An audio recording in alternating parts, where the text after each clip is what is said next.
Hey guys, DVD update, January 13th, 2014. I have a lot to go through, and I mean a lot, so I'm going to make this really quick. I'm going to go by these really quick. Alright, here we go. No wasting time. Got VHS tape of My Champions, 1981. It's basically a drama about this guy who finds this Asian immigrant and trains her to be a marathon runner. It's more of it's like a drama. It's based on a true story. I mean, if you're a fan of dramas and stuff like that, you might like this, but if you're like sports movies and stuff like that, I kind of thought that's what this would be, but it wasn't. Not a bad movie, but not necessarily my type of movie. It's more like a drama. But it's not bad. My Champion. VHS tape. Never got on DVD here, but next one is a 2013 thriller with John Cusack, Nicolas Cage, and Vanessa Hudgens, The Frozen Ground, another movie based on a true story. I actually like this one. It's kind of more like a crime drama of like the whole movie. You know, John Cusack is the killer, but the movie is about Nicolas Cage trying to find the evidence to prove he's the killer. It's a really gloomy movie too. Like, it's been really cold here in Chicago lately, and like this movie, the whole movie is just gray and snowy and bleak. It really makes you feel like you're in Alaska where this movie's taking place. So I mean, yes, it's kind of a slower paced drama, but it's a good made movie. I like it. Once again, not for everybody. Slower made drama. It's not for everybody, but you know what? I liked it. It's got a lot of special features too. I don't even know if this went theatrically or not, because I don't remember seeing advertisement. It just came out in 2013, and I do not remember seeing advertisement. It was directed by Scott Walker. I don't know, but if you like crime dramas and stuff, check it out. It's really not an action movie. It's really not a horror movie. It's basically like a crime drama of Nicolas Cage trying to prove that John Cusack is the murderer, kidnapper, rapist guy that he plays. John Cusack does that awesome in the movie too. He does a really fantastic job. Sci-fi double feature of The Hidden and The Hidden 2. The Hidden was a fantastic like sci-fi like movie about an alien that channels through people's bodies, and that was a good one. I really liked The Hidden. It's really just 80s fun. Not like I didn't take it that seriously, but it's still like a serious movie. But it had some like lightness to it, kind of campy in some scenes. But I really enjoyed The Hidden. I really liked it. The Hidden 2 was absolute garbage. I hated The Hidden 2 so much. It was terrible. But I got this for really cheap. It's got both of them on there, so why not? The Hidden one is a fantastic movie. Definitely look that one up. Check it out if you haven't already.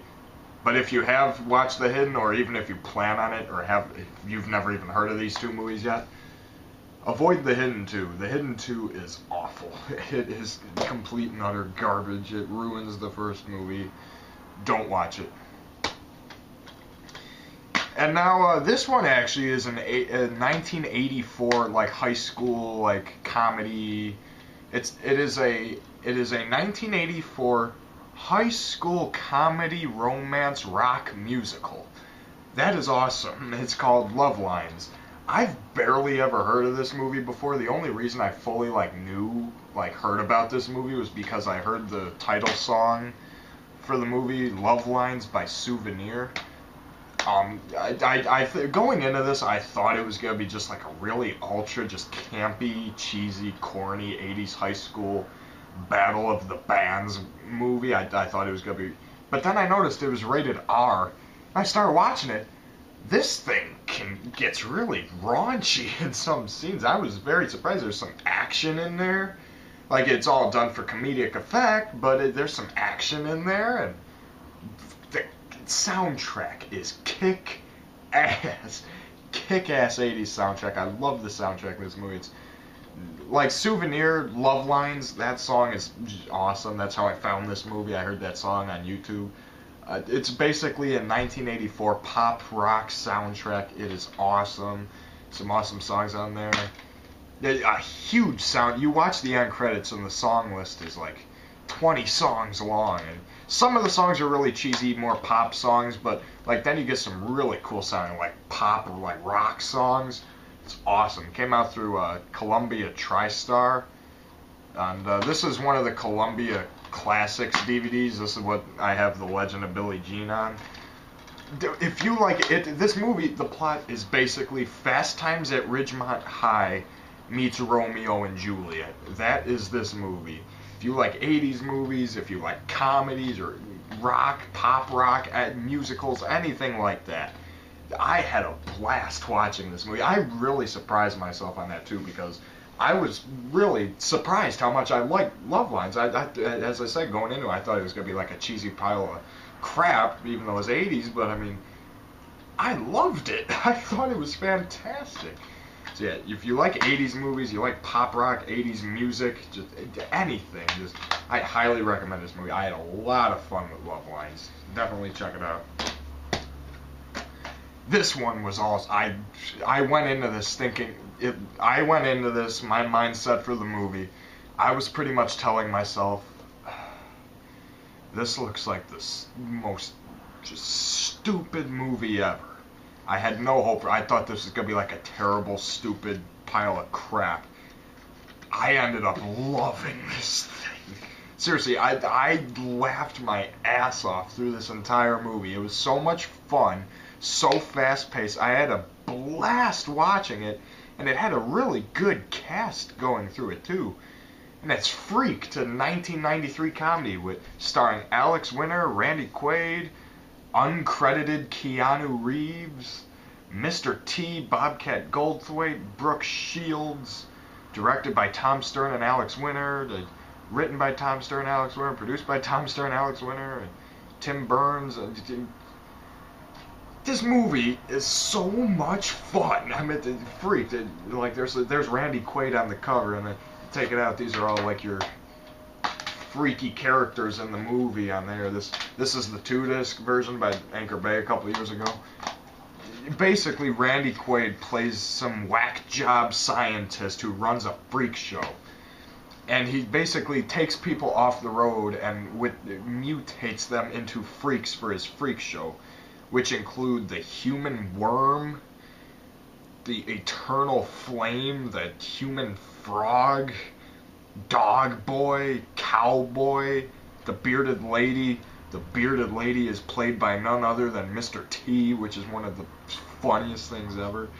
And this movie does not take itself serious at all. It is just, imagine if you took Airplane, Monty Python, Mad TV, Saturday Night Live, and The Naked Gun, combined it all together. That's the type of humor you're going to get with Freaked. It's such a dumb, stupid movie, but that's what makes it hysterical for me. It's 80 minutes. It's not that long. I had an absolute blast watching this thing. It is on Blu-ray, but it's no features, no nothing. There's a 1-disc DVD that's also bare bones. DVD, 1-disc DVD, Blu-ray are bare bones, but this 2-disc special edition, they've got tons and tons and tons of features on there. I can't recommend this enough. I had such a ball watching this movie, and I was laughing my ass off the entire way through. And it's just so much fun. I loved it. It may not be your type of comedy, but this is so off the wall and so insanely just batshit crazy. I think you'll like this. Just give it a watch. I recommend that to anybody, no matter who you are. It's just such a crazy movie. I loved it. Alright, so that was Freaked. Highly recommended. Now we get to this Italian Giallo movie. Italian Giallo, which are basically just Italian slasher mystery movies. Not the biggest fan of. I really don't own it. Like Dario Argento, that kind of stuff, I don't own a lot. The only Giallo I own and that I actually like is called Delirium Photos of Gioia. Came out in 1987. But the one I have here is called Fatal Frames, directed by a guy named Al Festa. Now, Fatal Frames, the guy that directed this, Al Festa, previously had not directed any movies. He only directed music videos to really cheesy 80s pop songs. And they actually put some of those on this DVD, which is funny. Like, Like there's 3 of his music videos, and then 2 of them are in Italian, but one of them is like an English like pop song. It's such a cheesy song. It's like, with a broken heart, your love is dying. With a broken heart, your love is crying. Really cheap. And so that's Al Festa. All he did is direct music videos for like cheesy 80s pop songs. And the movie is about a music video actress or singer, and like people start getting killed off by some guy, and the footage of the dead bodies gets sent to the music video girl, which is almost the exact same plot as Delirium Photos of Joya. Now the thing that strikes about this movie, Donald Pleasance has a small role in it. And apparently this was the last movie Donald Pleasance did. Apparently he died during the filming of this movie. So the last shot of the movie where we see Donald Pleasance, they play the Halloween theme music, which I thought was hysterical. Linnea Quigley is in this. I don't know who the hell she played. I don't remember her. Angus Scrimm is in it. I don't know. All I know is that Delirium Photos of Joy, I like that one. I had some fun with it. This one was a piece of crap. I'll admit, Al Festa, your music videos were pretty good. They had some cool effects in them. Stay with the music videos, buddy. Italian horror movies might not be your thing, so yeah, I don't recommend it. This movie gets, everywhere you look online, that one gets crappy reviews. And if you want it good though, like you buy it for the cheesy 80s music videos they have on there, then go right ahead. Now this one's a lot of fun. It's a 1988 action movie, Dead Heat. A lot of fun, just insane, non-serious movie. This is the old Anchor Bay DVD that has all the features.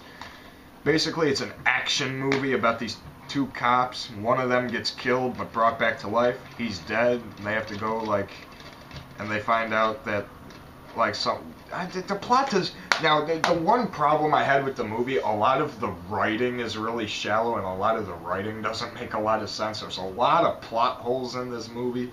But that's who cares? A movie this just not serious, you don't take that stuff seriously. Basically, it's 2 cops, one's dead.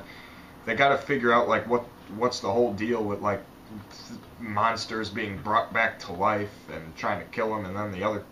It's not serious at all. It's an action movie. There's a lot of comedy. I wouldn't go as far to saying it's a comedy. I wouldn't go as far to say it's a horror. I would call this pure action. If I had to pick a genre, I would just say action. It doesn't really have a lot of comedy in it.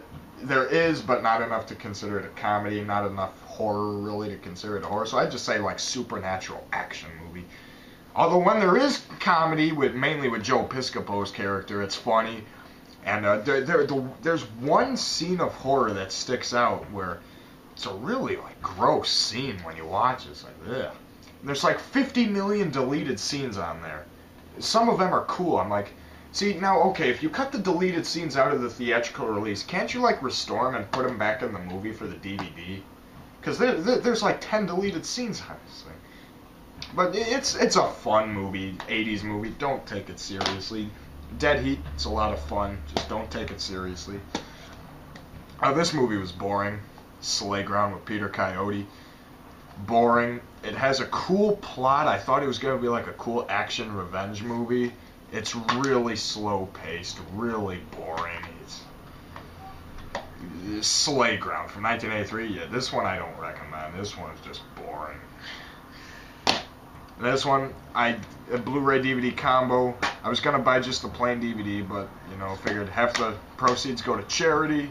Saw this movie in the theater twice. I really, really love this movie, so why not buy the limited steelbook of it? So I got the steelbook of Fast and Furious 6.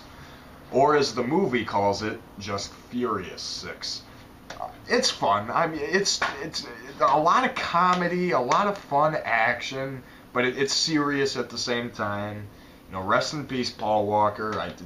I'm curious to see what the 7th one will be like. Hopefully, they'll just end the series with 7. I don't think Fast and Furious, I don't think they need any more than 7 movies. What is that, 7 movies in 13 years? I really don't think they need that. I don't really think Fast and Furious is a series that can go up to Godzilla level strength with the amount of movies. Fast and Furious 6, it's just so much fun. I had a lot of laughs watching this, a lot of really cool, just over-the-top action in it, and I just loved it. I loved Fast 6. I know it's a new movie, won't spend that much time on it. Highly recommend it. Fast 5 and Fast 6, I've loved. Fast 1, I thought it was okay. Too Fast, Too Furious, I like.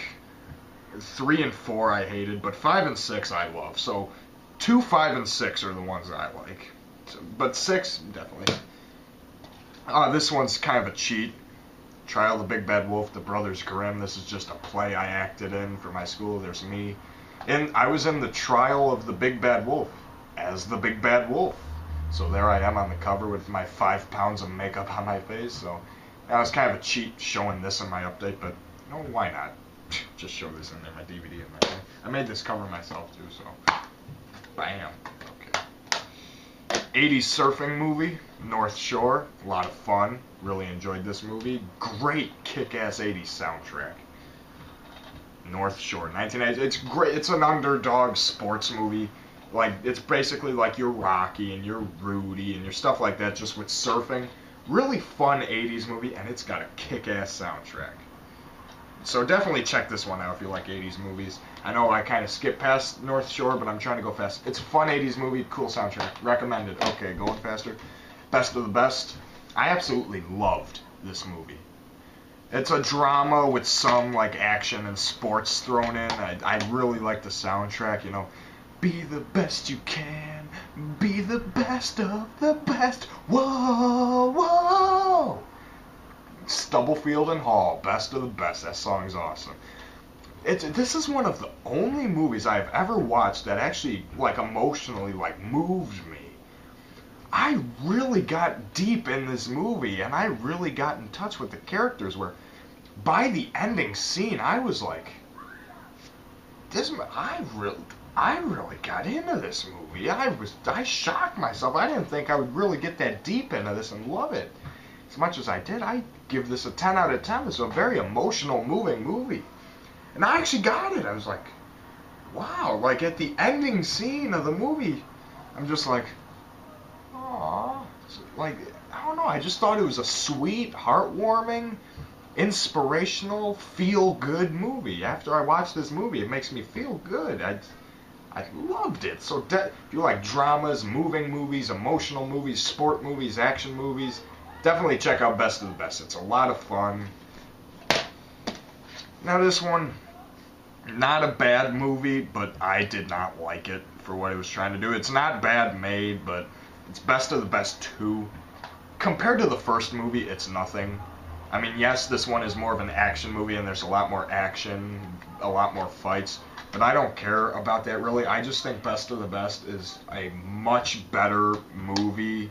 It has feeling, it has heart, it has soul, it's moving, it's got a good flow, it makes you feel good. It's an inspirational like movie about like teamwork and brotherhood, that kind of stuff. This was just kind of a cold action movie. None of the characters had any substance compared to what they had in the first one. I wasn't a fan of this one. I just wasn't. It's nothing compared to the first movie. It's not a bad movie. I just did not like the direction it took from the first movie. As I said, in my opinion, compared to the first movie, this is absolute nothing. Like, another thing that bothered me, the main bad guy in this movie is such a huge guy, but the whole reason he wants to fight Philip Ree in the movie is because he pushed him into a mirror and scarred his face up. He's like, I want the man who did this. In my mind, the bad guy in this movie is just like, he wrecked my face. I'm not pretty anymore. I broke a nail. That villain had a shitty personality in this movie, so I did not like Best of the Best. It has good action, good fights. I like the end credit song by Mark Freed, but compared to the first movie, it's nothing. So, Best of the Best 1 and 2, yeah, definitely choose Best of the Best. I mean, it's not bad. If you like action movies, give it a go, but I did not like it as much as Best of the Best 1. Double feature of Alien Nation and Enemy Mine. Enemy Mine I didn't really care for because I'm not really a science fiction guy. It's not a bad movie, I'm just not a fan of science fiction. Alien Nation, I loved. I really loved that movie. I got into it. I Very, once again, moving, like morals, very moving movie. I enjoyed it a lot. Alien Nation is a lot of fun with James Caan. Good makeup, too, on that one. It's an action movie, buddy cop action movie.